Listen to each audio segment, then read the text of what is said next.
მოგესალმებათ ნიკოლოზ კარტოსიას პოდკასტი. დღეს განვიხილავთ ჩემს მიერ წაკითხულ ერთ-ერთ წიგნს. ნოდარ დუმბაძის მე ბებია ილიკო დე ილარიონი.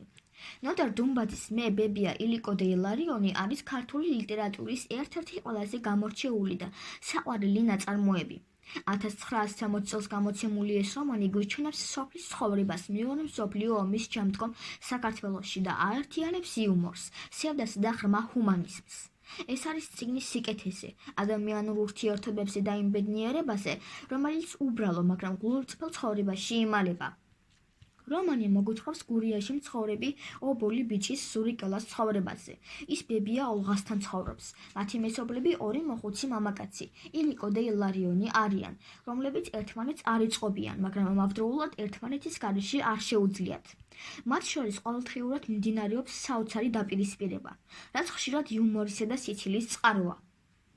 სურიკელა იზრდება ან კეთილ, მაგრამ იუმორით სავსე გარემოში, სადაც ყოველდღიური სირთულეები და ომის სიმძიმე, სითბოთი და ადამიანური სიყვარულით არის შერბირებული.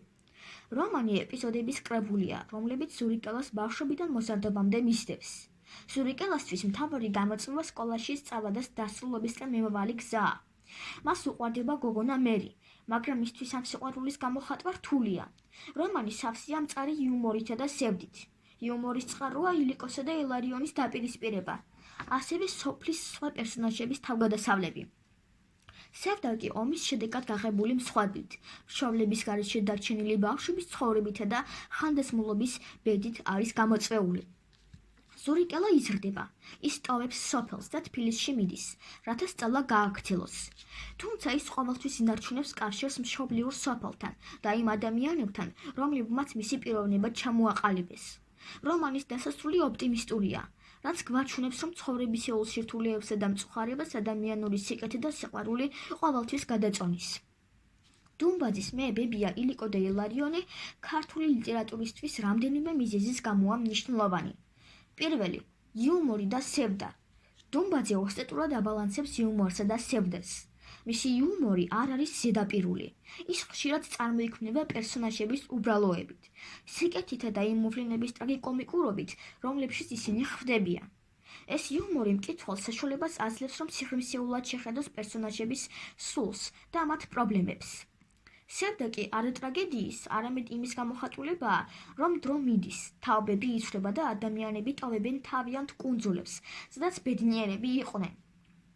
მეორე, პერსონაჟები და მათი სიმბოლიკა. რომანის მთავარი სიძლიერე სწორედ მის პერსონაჟებშია.